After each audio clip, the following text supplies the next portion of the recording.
Scott Summers, X-Man, mutant, leader.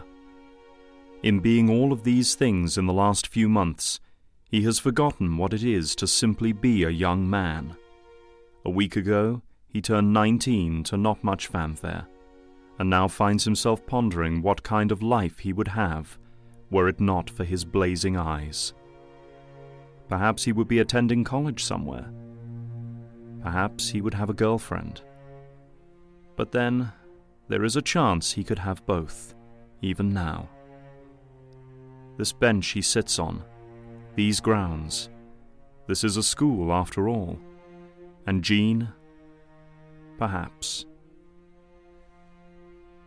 He wonders this as he sits alone in the large gardens of the Xavier Institute, watching as Jean runs and plays catch with Bobby and Hank, wondering what this hypothetical world would be like. How old are they? 12? Warren sits on the stone steps of the mansion next to the pensive lad, looking out over the garden and the antics of the others. They're just having fun, Warren. Cut 'em some slack. How are you, Scott? We haven't really spoken since we got back from Genosha. I'm fine. Fine? You scared us back there? When we thought you and Jean were... Warren, can I ask you something? Shoot. When you and Jean were in Hawaii, something happened, didn't it? And don't say it didn't, because you two have barely spoken to each other since you got back. You noticed that, huh? You guys are two of my best friends. When we aren't fighting, of course. Of course I noticed. Let's just say that some boundaries were crossed. Come on, now you have to tell me. Okay, look. Jean kissed me. Really? What, happened? It was uncomfortable, to say the least. Under different circumstances, it would have been perfect. Calm, peaceful summer night, good drink, candlelight dinner, all that. But, yeah. So, I take it you and her... I mean, you're not into her, then? No. To be honest with you, I couldn't do it. All we've been through with Juggernaut and Magneto and everything, emotions were running high. But it was just off somehow, you know? Why? I mean, you two were closer than... We're close, sure. But the thing is, you do like her, right? I mean, if you had the chance, you two could get together. I hope so, but I don't think she feels the same. We talked about it, Sam. I know she does have an interest there. Or she would if you would at least say something to her. Look, man, if you do like her, then don't let me... Oh, for God's sake, Scott. Stop using excuses. First it's the eyes, and now it's me. If you like her so much, if she really makes you feel the way you've told us she does, you need to stop with the maybe, maybe nots and just go for it. I don't know. I swear to God, Scott, if you don't tell her how you feel about her, I will. Don't you dare, man. Oh, I will. Hey, guys. What you talking about? The two boys turn and look at each other awkwardly. Nothing. Nothing. Inside the house, Charles Xavier is busy showing his latest prospective student around the facilities. So, Sean, what do you think? 'Tis a fine place indeed, Professor. But not really for me, I'm thinking. What? Why? Well, your students, they're just that. They're all young men and women. I'm just a retired ex-cop who's been trying to hide his dangerous singing voice all my life. Nonsense. You have no more grey hair than I, Sean Cassidy. And it would be nice to have a fellow of my own age here again. Somebody to drink brandy and play chess with in the evenings. Sorry, Xavier. Maybe someday I would fit in here, but not just yet. And I've too much on me plate right now to be running off and joining Hogwarts. Fair enough. Thanks for your candour. I will arrange a taxi to take you to the airport.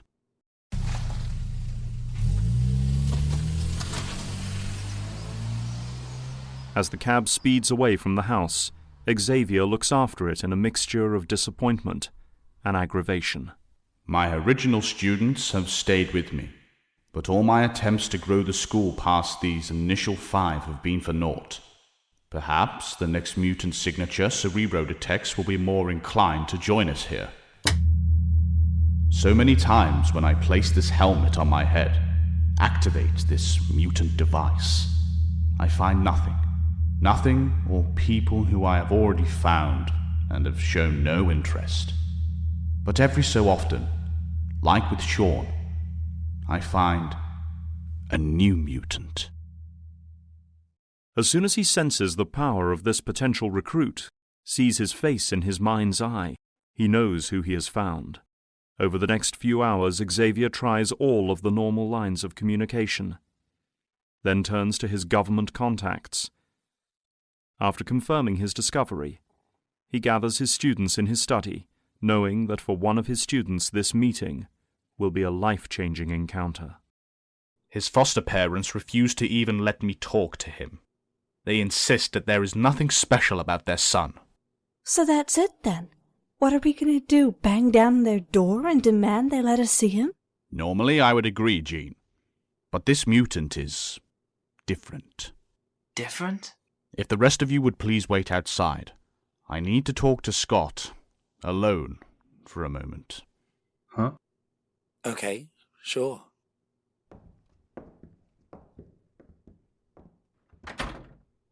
Professor, what is it?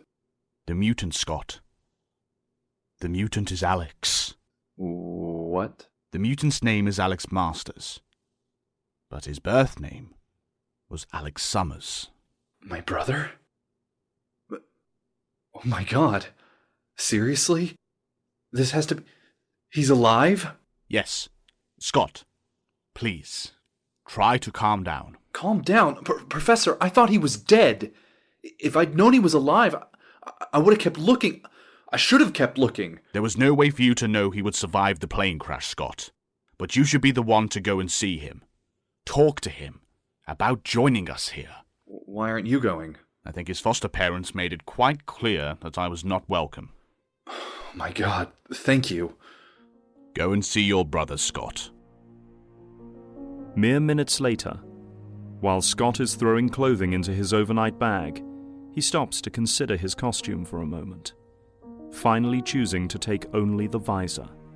Stuffing it into his bag and throwing the bag over his shoulder, the lad heads out the door and down the hall. Scott! Can't talk now, Jean. I have to go. I know, the professor just told us. I'm so happy for you. Thanks. How are you getting there? Hank is flying me. I really should learn to fly that thing myself. Yeah. Good luck, Scott. Thanks. Scott gives her a warm smile and then turns to head towards the secret elevator to the ever-growing sub-basement. Oh, and Jean? Yeah? Give Warren a break, okay? On the flight, as the hours pass, Hank and Scott make idle chat, but soon conversation turns deeper, to tales of the past. Most of it's pretty fuzzy. I remember being on my dad's private plane. I remember the fire. We were crashing. There was only one parachute. Mom and Dad gave it to Alex and me, strapped us both in, and told us to hold tight before pushing us out. The plane went down. The strap gave way. It wasn't designed for two people, but just before I fell, I pulled the cord. That's the last I saw of him. You fell? How? That's the moment my powers kicked in. Time of stress, I guess. One moment I was screaming, and the next, the force of the blast slowed me down enough that the ground didn't kill me. But I landed hard, hit my head, was in coma for weeks. When I woke up, they told me that I was the only survivor they found. And that was the last time my power worked until right before the professor found me. Wow. The professor thinks that bump on the head is what makes my eyes so out of control. If that hadn't happened and my powers had developed naturally like everyone else's... You wouldn't have to wear those glasses. Scott, I don't know what to say. I had no idea. It's fine, Hank. It's all got a happy ending. I mean, Alex is alive. Yeah, it really is great news. All right, here we are.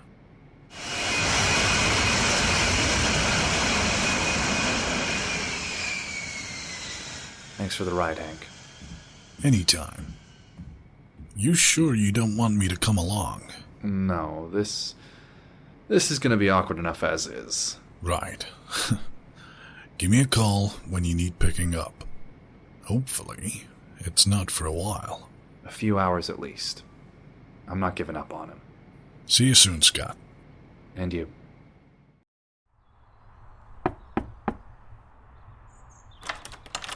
May I help you? I'm Scott. Scott Summers? Alex's brother? What is it, dear? Who's this? He says he's Alex's real brother. What? You... No. They said no one else survived the crash. That's what they told me too. Otherwise I would have come sooner, but... Please, can I see him? Wait a minute. How do you know about Alex all of a sudden?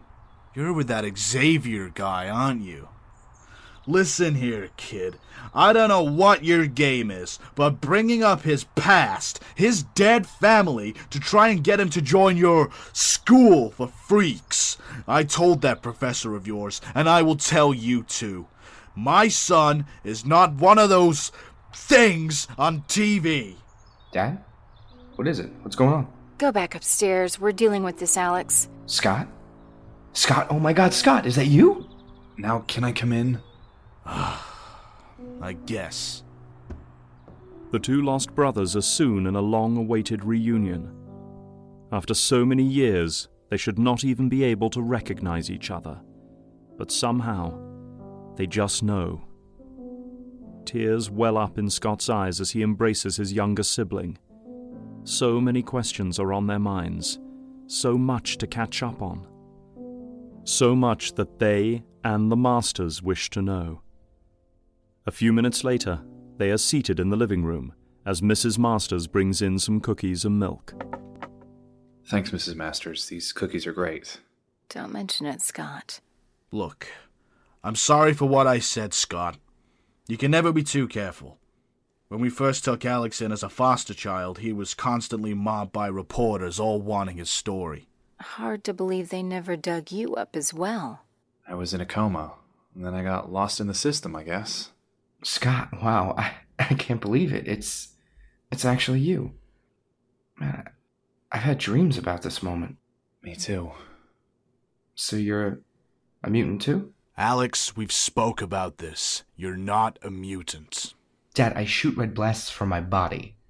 What else am I? An alien? Wait, you shoot red blasts as well? You? From your hands? Your chest? Nope. These. If I take these off, then... Well, let's just say I don't have mine as under control as you do, apparently. What, yours doesn't turn off? It's how I survived the fall without the chute.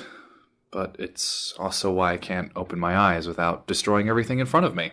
Scott now looks over, noticing that the masters have now gone very quiet, just staring at him with the same look he has become used to. Wow, man, where'd you get these?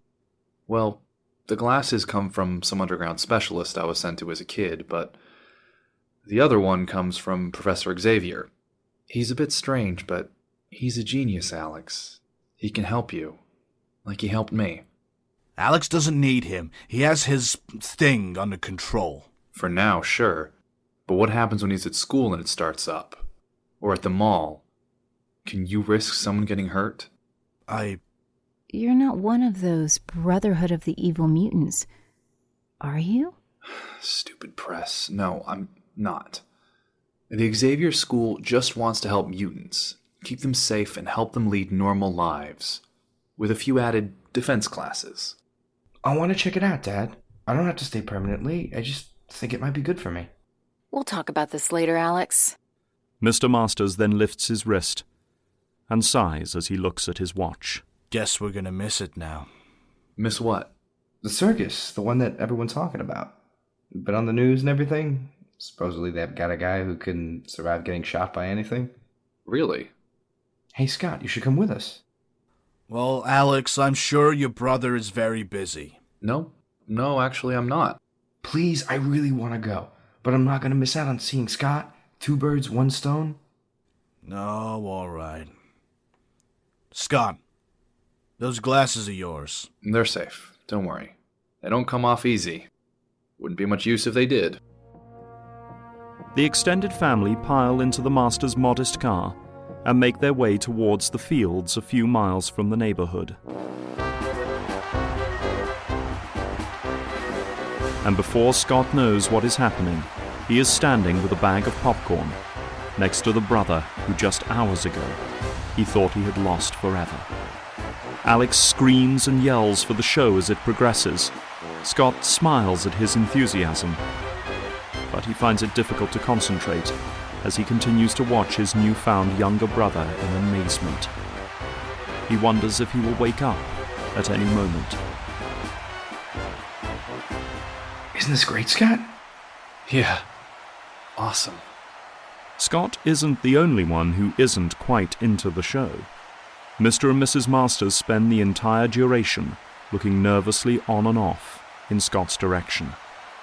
And now, true believers, the moment you have all been waiting for. The man you have all heard about. The man you cannot believe to be true, but had to see with your own eyes. Ladies and gentlemen, boys and girls of all ages, I give you the immovable Blood!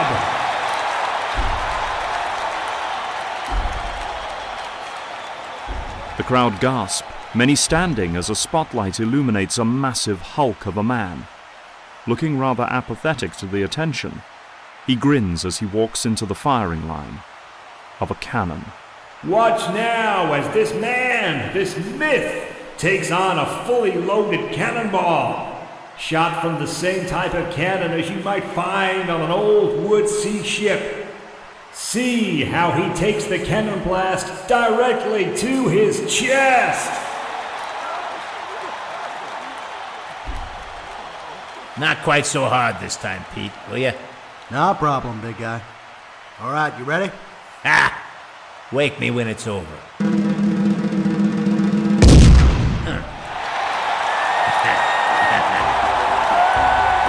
Whoa! Have you ever seen anything like that? Actually, yes. What? The crowd watch in amazement as the enormous man absorbs the brunt of the cannonball, then is assaulted by two roustabouts with sledgehammers, and finally, a load of salt pellets directly in the face, all without even flinching. He even yawns a bit. Yeah. The blob soaks in the adulation of the crowd, grinning at them as they roar with applause, the flash of the cameras making him smile even more. But then, as he turns to leave, Hey, wait a minute! a man rises up in the stands, glaring with anger down at the blob. No one could have survived all that. He's got to be one of them mutants. Scott and Alex both shoot a look of worry toward the heckler. Hey, yeah. Just like one of those freaks who took Genosha. Soon, more yells join theirs, the crowd now standing, united in rage. Some demand their money back, others worrying for themselves and their children. Some even leave, but others take it a step further. The first heckler now picks up his soda and throws it at the blob. Another crowd member does the same. Soon, Blob is being absolutely pummeled with litter. Get out of here, mutie. We don't want you here. Using your freak powers to get our hard-earned money. What are you gonna do about it, Rube? Red, no, you know the drill. Ah, screw the drill, Pete. I'm tired of holding back. I'm gonna mess these loudmouths up. They wanna seize what mutants can do? Ha! Well, I'll show them. Blob throws the pleading ringmaster aside, stomping up to the stands and bringing his hand down like a giant club. The audience screaming and running in terror as he destroys the benches. Lana, we have to get out of here! Yes, come on, Alex. We need to... As the unruly crowd now begins to turn into a full-blown riot, Alex and his family around him are suddenly aware that his hands and chest are now glowing red. Oh no. No, not now. Calm down, Alex. Deep breaths. Come on. Stress makes the battle hard to control, but if you can just relax. I can't. Scott, what do I do?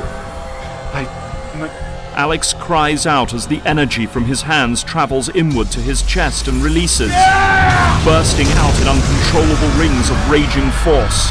The crowd screams as the powerful bands of energy travel down and destroy the center ring. We need to leave, now. What the hell was that? There's that kid over there. He's one of them too. No, you saw it wrong. It was him. He did it. As Mrs. Masters points right at him, Scott looks up in a mixture of shock and rage. What? The mob now set their sights on Scott and Alex, yelling as they now close in on them. Back in the center ring, Blob now looks up from his rampage, watching all of this with a frown. He's like me. He now stares for a moment as the crowd starts pushing Alex, Scott, and the Masters into the back of the big top tent. Hey, Rubes, get away from the kid. Blob charges up the aisle, knocking people flying as he does, heading toward the instigators of the riot. It doesn't take long for him to reach them. A blow of his fist knocks the first instigator flying. Then he uses the other hand to grab another of the crowd and lifts the man up over his head. No, help me! Someone help me! Not so pushy now, are you, Rube? No, put him down. Oh, sure, kid. If you insist. Blob throws the man like a bowling ball directly into Scott. Scott! With a gait that rumbles the ground beneath him, the Blob takes a few more steps toward Alex. Hey, Light Show. Was that you tried to help me out? No, it was an accident. Alex! Get away from him! Mom and Dad, huh? Leave them alone. Sure thing, kid. No need to get squirrely, but listen. They ain't like us. Our kind, we need to stick together. Scott! Screw him. You are coming with me. I'm not going anywhere. How you gonna stop me? With a single blow, Alex is knocked unconscious, falling at the feet of the Blob, who lifts him up and onto his shoulder, as the Blob turns and begins to walk away. Put him down! Mr. Masters runs at this mountain of a mutant, pounding at him with a fury, then picking up a folding chair and smashing it into his back. Blob shows no sign of pain, but simply turns and backhands the smaller man away. Robert! Taking one step where a smaller man might take three, the Blob pushes past the now quiet crowd and heads towards the closest wall of the big top. Scott, pushing off the prone body atop him, attempts to stand and assist his brother. Still shaky from the blow, he falls back to his knees. Alex! He thinks to raise his glasses, to let out a power beam at the massive figure moving away from him. But, seeing the crowd still standing there, he thinks better of it. As the Blob bursts through the big top and out into the night air, Scott shouts in rage at his inability to stop him. As Mrs. Masters runs over to help her husband, the sound of sirens now gets closer. This is your fault. None of this would have happened if you... You know that's not true. Now take care of your husband. I need to make a call. Call who? The cops are here already. Where are you going? To get my brother. Back at the Xavier mansion. There is chaos here at the circus. No one seems to know where the man known as the Blob has gone. We're being told his real name is Fred Dukes, though his co-workers refuse to comment so far. All we know is that as he left the scene, police officers have tried to arrest him, but to no avail. Dukes apparently sat on the police cruisers, crushing them, after which he continued on his way. Now he seems to have vanished, along with the young man he was carrying, presumed to be a hostage. Yes, here we go. The circus ringmaster. Follow me, Stan. Sir, can I get a comment? You run this circus, correct? Were you the one responsible for hiring Fred Dukes? Did you know he was a mutant? Did you know he was this dangerous and volatile? No comment. Sir. Yes? Scott, I've been trying to get through to you. There is... What? You're there? Calm down, Scott. Oh, dear. All right, Scott, listen to me. The rest of the team are already on their way. Sit tight and... But... Scott, please listen. All right, fine. I will connect to Cerebro and guide you to them. But you have to be careful. Professor, you don't have to worry. Reaching into his bag, Scott pulls out his visor, swapping it for his glasses. I got this. Elsewhere in a calm, quiet area away from the chaos, the blob stops his plodding, lowering Alex onto a car. Where am I? You. Hey, just listen to me, will you, kid? Things have gone from bad to worse. Everybody's gonna be after me now. I could go to prison. In any case, my circus career's over, that's for sure. You had to know this would happen. With everything that's been happening to us. After what those Brotherhood guys did. Yeah, well, starting to think that Magneto guy had a point. Listen, Blob. Fred. My brother, you know the guy you took out. Which one? The one with the red sunglasses on at night. Oh, yeah, him. Well, he's a member of a school that can help people like us. Xavier? You've heard of him? Of course I have. Guy tried to recruit me for his freak show. But I had a good thing going here. I don't want to go to no prep school for freaks. Got no interest in hiding from people. You still think it's a bad idea? The school? Yeah, I do. What are you going to do now? You have nothing left. Well, look, maybe we find others like us. Maybe we finish what Magneto started. We? There is no we, big guy. Well, of course there is. So long as I say there is. You heard him, big stuff. He said no. Alex scrambles to move out of the way as the full-force blast from Cyclops sends Blob flying back into the car, crushing it.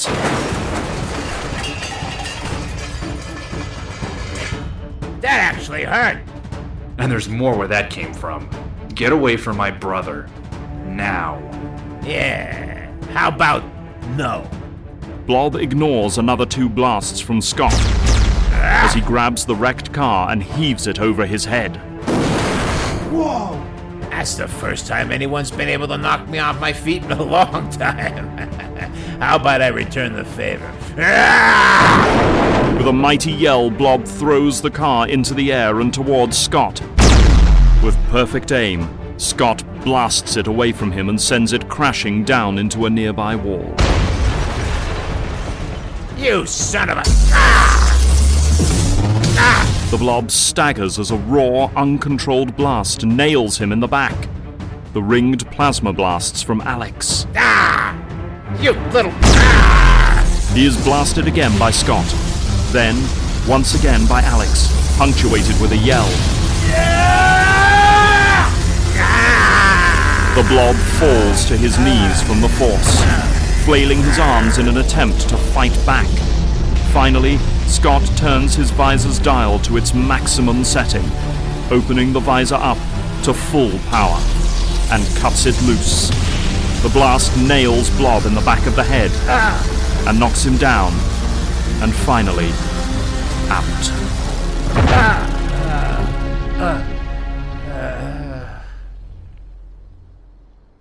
Scott. Whoa. Wow, yourself. Hearing the sound of running, the 2 brothers look up to see that the other X-Men have arrived in full costume, running in, ready for a fight. They are stopped cold at the sight of the unconscious Fred Dukes. Scott! Oh man, we missed it! You okay, Scott? Yeah, fine. Oh, you're the guys who stopped Magneto. The X-Men. We're called the X-Men. Tell the papers. I'm tired of reading about the yellow-costumed mutant vigilantes. You must be Alex. Nice to meet you. You too.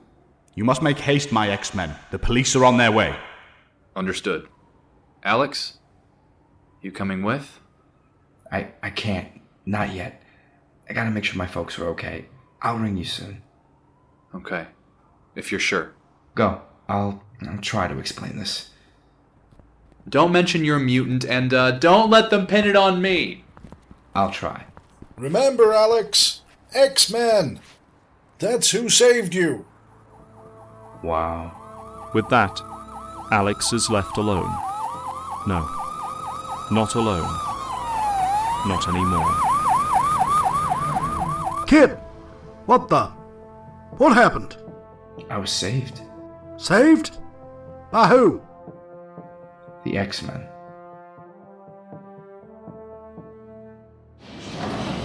At that very moment, at Trask Industries, the workers and machines work night and day to create something. A something that will change the world of the X-Men forever. 9 models online, Dr. Trask. We'll have 12 up and running by the end of the week. Good. Very good. I just got clearance. We reveal the prototypes at a press conference next week. Great news, sir. The models will be the firepower. But this AI will be the brains of the operation. It certainly got the models made faster than we ever could. Master Mold. Yes, Dr. Trask. Bring the units online. Understood. Sentinel-1 online. Sentinel-2 online. Sentinel-3 online. Sentinel-4. Welcome, online. My friend. Sentinel-5. Welcome to the future. Mutant kind will terrorize us no longer. Now they will be the ones running in terror. The era of the mutant is over.